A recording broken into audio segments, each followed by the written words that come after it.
Crystal City, Texas, located just 40 miles from the border of Mexico, has had its share of racial tension. In fact, many analysts state that Anglos created the town to take advantage of cheap Mexican labor. Crystal City was a small town with less than 10,000 people, the majority being Mexican Americans. However, those who were in charge and making the decisions for the city were Anglo. The Anglos were making decisions for the good of their community, but not for the good of the Mexican Americans. The Mexican Americans had no say in anything that happened in their community, leaving them with no rights. When the migrant workers first moved to Crystal City because of the spinach industry, there were no schools for the children. After a while, a few all-Mexican American elementary schools were set up throughout Crystal City, but were not treated equally to the Anglo schools. On average, the Anglo schools received over twice as much funding for equipment and facilities as the Mexican American schools. If the Mexican Americans made it past elementary school, they then joined the Anglo secondary schools, but still were not given equal opportunities. The Mexican Americans were not given their rights to an equal education. Racial tension rose in 1961 when an Anglo named Andrew Dickens moved to Crystal City and set up a donut shop on a location that local authorities wanted for a right-of-way. He tried to get help fighting this arrangement by going to the city and county government, but they refused to help. Dickens was outraged and vowed to the officials that he would turn the city over to the Mexicans in order to beat the machine running the local government. Dickens started his plan by going to the Del Monte Canning Company and talking to the business agent, Juan Cornejo, who had been one of the several leaders with a small following. They talked to Ray Schaefer, president and business manager of Teamsters Local 657 of San Antonio. The Teamsters Union provided outside organization to conduct the poll tax drive and bookkeeping, which allowed more Mexican Americans to pay their $1.75 poll tax. They also passed out flyers during the poll tax drive to convince more Mexican Americans to vote. The poll tax drive was a success, and by the end of January, 1,139 Mexican Americans had paid their poll tax, while only 542 Anglos had. Now that Dickens, Cornejo, Schaefer, and the Teamsters Union had convinced more Mexican Americans to vote, they needed to find the candidates to run for the city council. Eventually they found 5 Mexican Americans willing to run: Manuel Maldonado, Juan Cornejo, Mario Hernandez, Antonio Cardenas, and Ronaldo Mendoza. They were named Los Cinco, and they ended up securing all 5 seats for city council. The Anglos were not happy about this, so they pressured employers to fire Los Cinco or cut their wages at their jobs. Over the next couple of years, little advancement was made towards Mexican American rights in Crystal City, although one exception would be 2 Mexican Americans were elected to the school board. Having that voice on the school board was important because Mexican Americans made up 87% of high school students in 1968, but 2 people still had no say against 5 Anglos. Mexican Americans were still not given their rights to an equal education and equal rights in school. Mexican American students were limited in many extracurricular activities. They could not speak Spanish on campus. They were only allowed to have 1 Chicana on the cheerleading team. They were not allowed to run for homecoming king or queen. They weren't allowed to run for student council positions. There were no classes about Mexican history, culture, and literature. Mexican contributions were not included in textbooks, and they were not given academic classes, but instead were given vocational courses. The racial tension came to a boiling point when 2 cheerleading positions became vacant on the team, and the Mexican Americans were told they could not fill it because their total of 1 position had been filled. The students first went to school administrators, who wouldn't help. They then went to the superintendent, who decided to make a more equal squad of 3 Mexican Americans and 3 Anglos.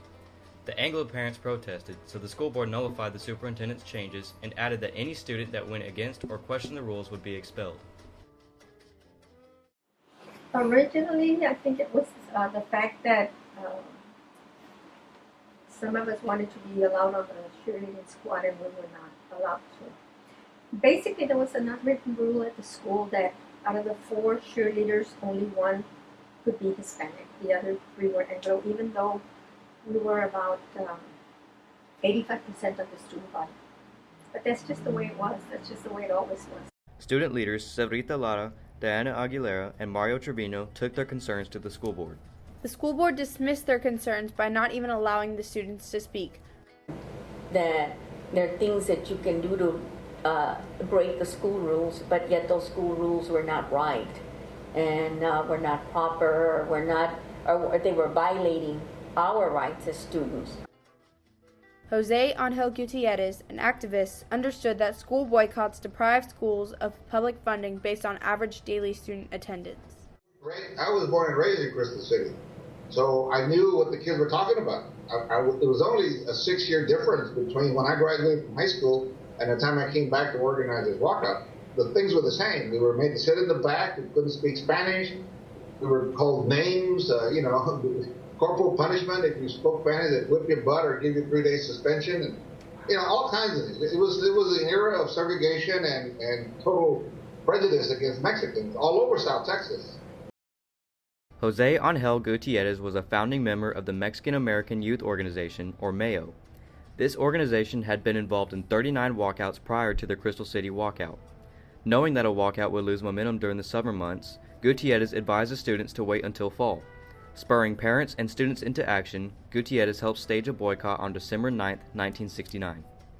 So, number one, they staged it December 9th, 2 weeks before we went out on the Christmas break. So actually, we only missed 2 weeks. Okay, but they were ready. Vista volunteers came in, teachers, and they taught us. I remember I had classes in the Juan Garcia Park. I had classes in what's called a community building. Now it's an elderly home. And then I had classes in another, in a social club building. So they were organized. They tried the best to keep us in the right frame of mind. And it worked. Those young people, and I know them very well, some of them my friends, very close friends, they put it on the line. They put it on the line, and it was all because they, why is this happening to us? Each day, more and more students joined until over 2,000 students marched the picket line. Once junior high and elementary schools joined in the revolt, Texas Education Agency, or TEA, sent negotiators to end the walkout and get students back in school. The board wouldn't budge and refused to listen to the ideas proposed by TEA. Texas Senator Ralph Yarborough invited 3 student leaders to Washington, D.C. to discuss the discrimination in their school. They also met with Senator Edward Kennedy and Senator George McGovern, who in turn alerted officials in the Civil Rights Division of the Department of Justice and the Department of Health, Education, and Welfare of the serious situation in Texas.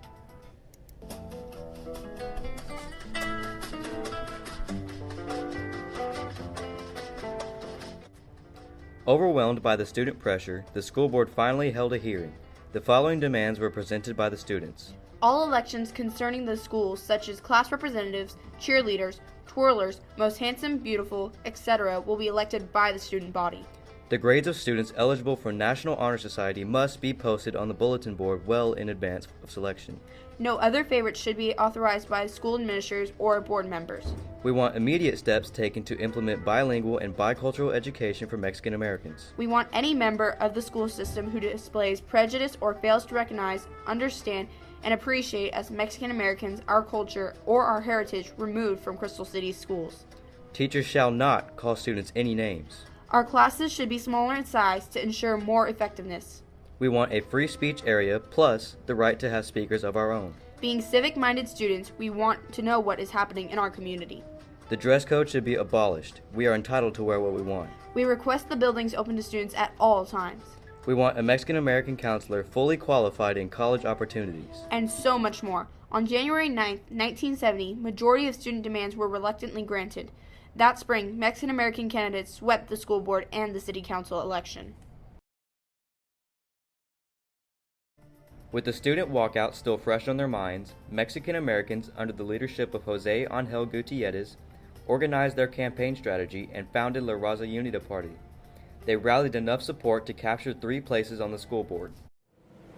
Well, they've reversed the trend of student desertion, being pushed out of school, the regular things you hear about, that Hispanics quit school and don't finish. Reversed that to being a college-ready and successful student environment.